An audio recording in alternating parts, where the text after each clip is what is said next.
Então, fizemos uma pequena alteração na ordem das comunicações e tenho aqui ao meu lado a professora Mónica Lupetti, que todos possivelmente conhecem, professora associada de Língua e Tradução Portuguesa e Brasileira no Departamento de Filologia, Literatura e Linguística da Universidade de Pisa. É autora de numerosos estudos diacrónicos sobre gramática e lexicologia portuguesas, com especial atenção para as ferramentas bilíngues luso-italianas, sobre traduções portuguesas de textos literários económicos, sobre léxico económico, bem como estudos sincrónicos sobre transferência linguística. E a comunicação de hoje intitula-se Os Textos Gramaticais Racionalistas e a Identidade do Português do Brasil, Herança ou Mudança? Deixo-lhe a palavra. Obrigada. Allora, comincio di nuovo, scusate. Allora, intanto faccio precedere il mio intervento da un ringraziamento che va a Enrico, Andrea e Susanna per l'eccellente organizzazione, perché veramente dopo il convegno di Roma della settimana scorsa siamo emozionati a vederci, no? In carne e ossa, in 3D, come dicono le mie amiche quando sto a Roma. E poi un altro ringraziamento va a Matteo Pupillo, che mi ha gentilmente offerto per questioni di anzianità, genere, rispetto, ma insomma ho apprezzato molto il fatto di intervenire per prima nella sessione. Va bene. Então, eu vou tentar falar em português. Na verdade, não sei, vou fazer switch, se calhar, porque pronto, o material que tenho está aqui à vossa disposição. Esta apresentação é uma apresentação parcial, digamos, de um trabalho que está em Fieri e que estou a levar a cabo também com a colaboração do outro Matteo da sessão, que é o Matteo Migliorelli, e é digamos, uma aprofundagem sobre o papel da gramática racionalista entre Portugal e Brasil, em comparação com aquilo que se passa na Europa ao mesmo tempo. Então, eu achei bonito tentar apresentar uma reflexão sobre, uma primeira reflexão sobre como os textos metalinguísticos, o papel que têm os textos metalinguísticos na demarcação do território da variedade brasileira do português e da variedade europeia. Neste caso, tirei herança ou mudança, mas o título completo, como bem disse a Vanessa, era herança ou mudança no sentido de o que é que fica de Port Royal e digamos assim, do racionalismo europeu no Brasil e em Portugal, e se a diferença de acolhimento das ideias desta corrente marcam uma diferença entre as duas realidades principais do português que conhecemos. Então, aqui tenho uma periodização que não é minha, que é do Ricardo Cavaliere, mas que achei muito útil para reconstruir a história da reflexão gramatical no Brasil. Diferentemente daquilo que acontecia há alguns anos, nos últimos anos temos assistido à publicação de muitos ensaios, de vários ensaios interessantes que foram citados nestes dias também pelo colega e amigo Roberto Molinacci. Portanto, aqui é só um resumo. Vamos ver, temos o período embrionário, que começa no final do século XVIII e vai até 1806. O período racionalista propriamente dito, que, digamos assim, que cobre todo o século XIX, 1806, 1881, o período chamado científico. Estas etiquetas foram depois adotadas por outros pesquisadores brasileiros, portanto, ponto ficar, não foi o Ricardo Cavaliere, foi quem inventou, mas foram de fato aprovadas pela comunidade científica. Então, com o período científico chegamos até 1941, depois temos a fase fundadora e legatária, que, digamos assim, se pode dividir entre 1881 e 20 e 41, ou seja, são como definições, digamos, que vão por cima das etiquetas de período embrionário racionalista científico, e depois temos hoje o chamado período linguístico, que se divide em fase estruturalista e fase diversificada, ok? Acho que fiz aqui, baralhei algo, mas não faz mal, espero que tenha ficado claro. Não, aqui só na divisão, que não era bem assim, essa é a última modificação que fiz. Pronto, temos aqui, não podemos não falar de um gramático, de um linguista que continuamente, que aparece continuamente nos estudos metalinguísticos entre Portugal e Brasil, que é António Moraes e Silva, que conhecemos principalmente como lexicógrafo, que publicou, é autor, por isso, de um dicionário que saiu em 1789, onde recolheu, digamos assim, e reduziu inteligentemente o corpus de Rafael Bluton, e foi o corpus de António Moraes e Silva foi o corpus que ficou como base de todos os dicionários sucessivos de 1800 para frente. É autor, menos conhecido, mas é autor também de uma obra fundamental para a historiografia gramatical do Brasil, que se chama Epítome da Gramática da Língua Portuguesa, que aparece em 1806. Esta gramática digamos assim, e o trabalho do António Moraes e Silva são uma primeira tentativa de descrição do sistema linguístico feito por um brasileiro, porque vários estudos temos sobre a parte portuguesa. Quando é que falamos de purismo linguístico, encontramos a definição de purismo linguístico no Brasil como expressão de uma postura, diz aqui, cidadã, frente aos indigenismos impostos por quem apoiava a independência da metrópole. Este conteúdo aparece dentro do texto da gramática, digamos assim, de Moraes e Silva. E vamos ver como António Moraes e Silva sempre manteve uma posição filo-lusitana contra a influência francesa em particular, mas não só, contra uma excessiva separação digamos, de uma ideia linguística puramente brasileira. A disciplina linguística do António Moraes e Silva contém alguns pontos essenciais que estão na linha da tradição europeia, como, por exemplo, o papel do mestre, a imitação do mestre, mas também digamos assim, sublinha aquilo que já o Amaro de Roboredo tinha feito um século antes, ou seja, quase um século antes, a importância da adoção de metodologias para o ensino da língua materna que se afastem do ensino tradicional, aquilo que se aplicava ao latim, digamos assim. Portanto, temos de fazer o percurso ao contrário e aplicar ao latim, a aprendizagem do latim, as técnicas de aprendizagem da língua materna e das línguas segundas. Como é estruturada a obra? Tem aqui um esquema, 2 livros, uma dedicatória não vou demorar muito, porque senão nunca acabamos, porque a parte estrutural é importante, mas comparada com aquilo que vem depois. Além, claramente, da dedicatória, temos 9 capítulos sobre morfologia, 4 capítulos sobre sintaxe e uma importância especial dada às conjugações, uma relevância dada às conjugações verbais. Vemos aparecer, como dizíamos, a divisão tradicional em etimologia, sintaxe, ortografia e prosódia,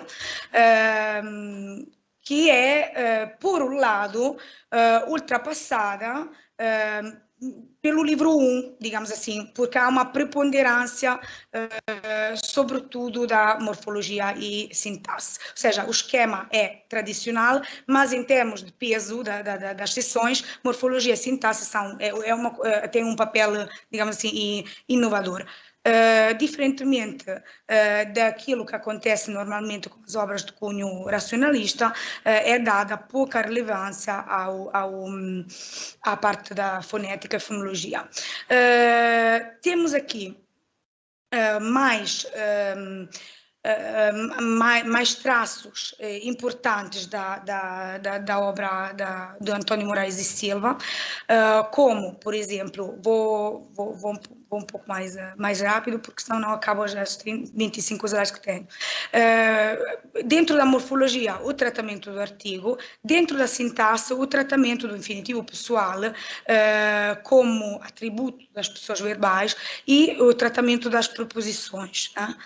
Na regência. O que é que temos aqui? Aqui temos os herdeiros da escola de Port Royal. Todos sabem que a gramática de Port Royal foi publicada em 1760, mas teve todo o século seguinte para se espalhar na Europa. E chegou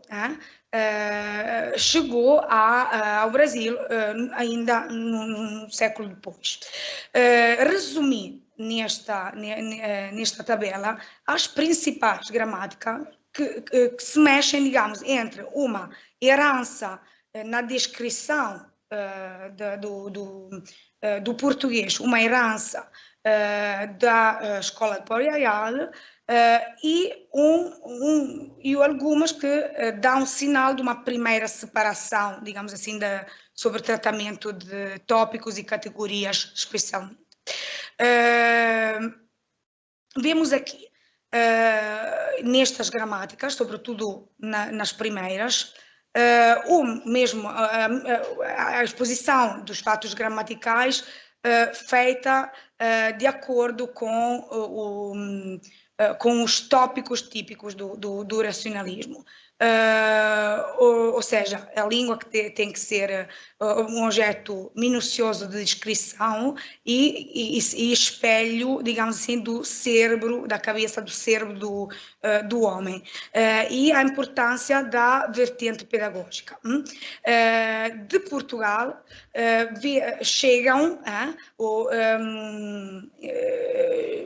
digamos, ideias pertencem tipicamente ao racionalismo de António José dos Reis Lobato, que foi bem trabalhado por colegas portugueses, e Jerônimo Soares Barbosa, que publicou a sua gramática filosófica 20 anos depois do Lobato, em 1770, que não é, digamos assim, não é uma gramática muito estimada, eu acho injustamente, mas pronto.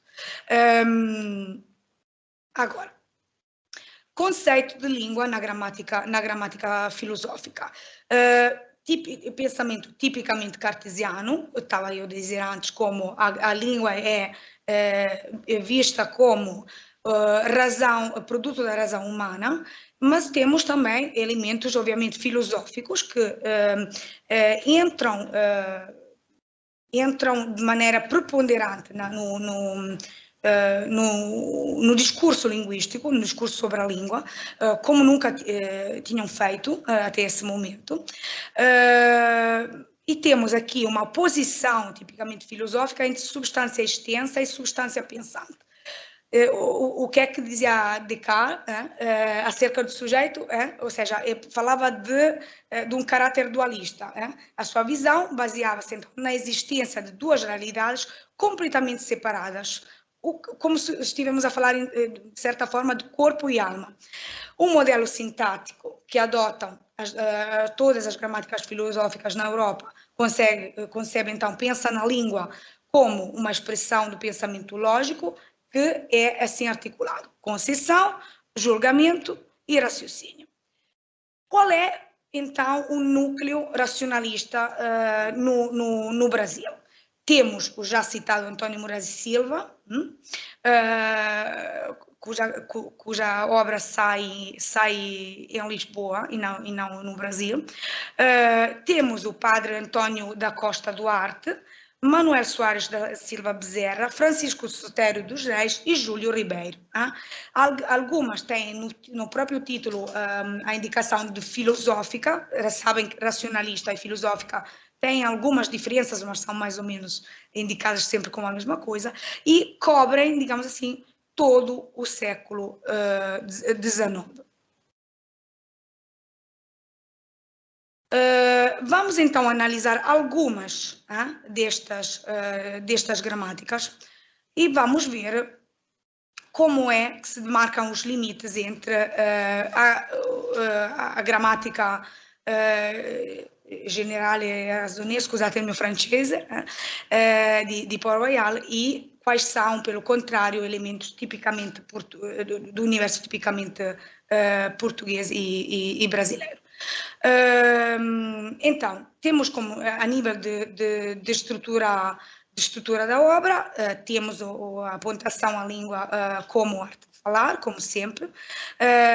Temos o tratamento da matéria do ponto de vista metodológico, que vai do geral para o particular. Há, digamos, uma palavra que aparece no texto, que já tinha aparecido na Europa, mas que é quase um leitmotiv do texto do António da Costa Duarte, que é a questão mecânica, ou seja, porque é que é uma palavra-chave? Porque em termos de tratamento, aqui, vocábulo, corpo, palavra esvaziada do seu significado, mesmo por essa razão, temos uma insistência especial na ortoépia e na ortografia. Temos bastante espaço para a morfologia, chamada ainda etimologia, a sintaxe, que se divide em sintaxe propriamente dita e construção, algo que não era típico a nível europeu. Obviamente, uma reflexão sobre as classes de palavra, em termos sintáticos, mas também em termos de construção, mais especificadamente, a colocação, o papel da palavra ligado à colocação da palavra na própria frase. Em 1861, temos Manuel Soares da Silva Bezerra, o Bezerra, que chama de compêndio a sua gramática. Temos herança de tipo conceitual e temos herança de tipo estrutural. Mais uma vez, afastamos-nos das técnicas de ensino das línguas que tinham a ver com o latim, algo que não era tão descontado, porque toda a gramática prescritiva não tinha conseguido, basicamente, afastar-se de forma definitiva da metodologia, digamos, aplicada às línguas clássicas.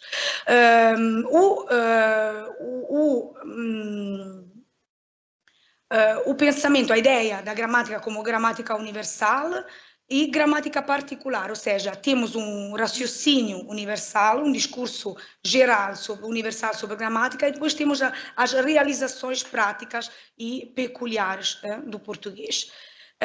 A gramática é a arte que ensina as leis de expressão do pensamento palavra por palavra, e a nível estrutural, digamos assim, o termo palavra se considera como expressão geral, resumi aqui, do pensamento, e o vocábulo, pelo contrário, é a expressão particular dessa ideia. Aqui podem, quero avançar um pouquinho aqui, podem, exatamente, não, 5 minutos, ok. Temos uma apresentação inovadora do conceito de deetimologia, fala de algo que depois não... Pronto, aqui se calhar os colegas podem depois ajudar, que eu não voltei a encontrar a definição, a etiqueta de etimologia ideológica nos autores seguintes. Portanto, pronto, isto ficou... Mas como não... dentro da própria obra do Bezerra, também não é muito justificada esta definição, o tópico ficou por tratar e por ser aprofundado melhor, porque não estou satisfeita com a minha explicação, com a explicação que reduzi aqui. Trata basicamente da formação das ideias, ou seja, do significado, e temos do outro lado a etimologia verbal, o material, que se ocupa, por sua vez, da natureza das mesmas palavras, da vertente física. É um pouco, digamos assim, a dicotomia sussoriana, no? De significato e significante, mas não é exatamente isso. Lendo a obra se percebe. Estas definições aparecem pela primeira vez dentro do discurso linguístico brasileiro, na obra do Bezerra, e dentro, pelo que tem a ver com a sintaxe, temos uma divisão que também é inovadora entre lógica, sintaxe lógica e sintaxe coordenativa, que, por sua vez, se compõe de um aspecto natural e de um aspecto figurado. Está ali resumido.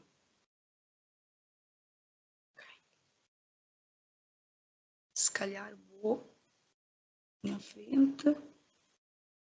Agora, Sotero dos Reis, que é mais citado, um pouquinho mais estudado do Bezerra. Temos, por um lado, do lado vem a herança conceitual da gramática geral de Port-Royal e do outro lado vem as novidades.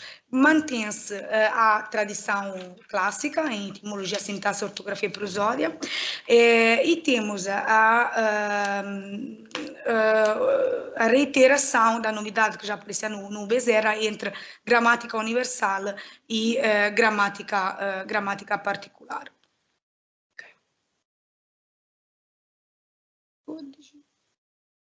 O tratamento da sentença é um aspecto que merece uma atenção especial, porque dentro da corrente brasileira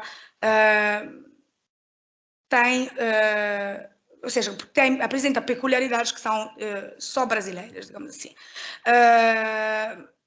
Como bem aqui, a definição pela gramática de Port-Royal é que resumir, digamos assim, não são bem matizes, são conceições diferentes dos principais gramáticos brasileiros quanto à sentença, que não vou ler porque já não tenho tempo. Temos aqui tem mais sobre questões da função subjetiva, predicativa, atributiva. Isto é tudo dentro do Maciel, que é o último, tem um tratamento completamente inovador destes tópicos que não se pode atribuir a ninguém dentro da corrente francesa nem dentro da portuguesa. Então, só uma conclusão para concluir. Temos então a língua dentro do discurso filosófico e racionalista, vemos não só com respeito ao Brasil, temos como uma linha que molda a língua dentro dos padrões de ator cultural, político, social, que era algo que na França não se tinha bem declinado. A própria organização, tirando a questão da divisão nas 4 partes tradicionais, todos os tópicos que de Bezerra para Maciel são tratados remetem para uma função, digamos assim, socioantropológica da língua, que aqui vem resumida. Por exemplo, a função pedagógica social encarada através da forma de tratamento, como aparecia ali. Okay? Fala-se aqui, dentro do Bezerra, de como sublinhar também uma separação linguística da herança europeia, isso é para o contexto tem que ser estudado melhor, porque parece que a obra seja como resultado do momento político que apoiava a independência do Brasil. Ok. Aqui resumi em 2 pontos, mas são conclusões absolutamente parciais, porque digamos assim, ao contrário da nossa hipótese inicial, os elementos que sublinham de maneira evidente a variação diatópica entre português do Brasil e português europeu dentro da corrente nacionalista não são tão numerosos, mas existem. E eu confio no facto de poder aprofundar mais, digamos assim, ampliar o corpus e aprofundar mais o estudo para ver, para definir melhor estes conceitos que aqui só escrevi sumariamente. Em Moraes e Silva temos uma posição que vai em direção completamente oposta. Pronto. Sim. E aqui, pronto, resumi mais uma vez a questão da próclise, que aparece de vez em quando nas obras, e vemos Bezerra como primeiro texto que acolhe as marcas distintivas do português. Ok, acabo aqui, porque já roubei tempo ao Mateu. Obrigada.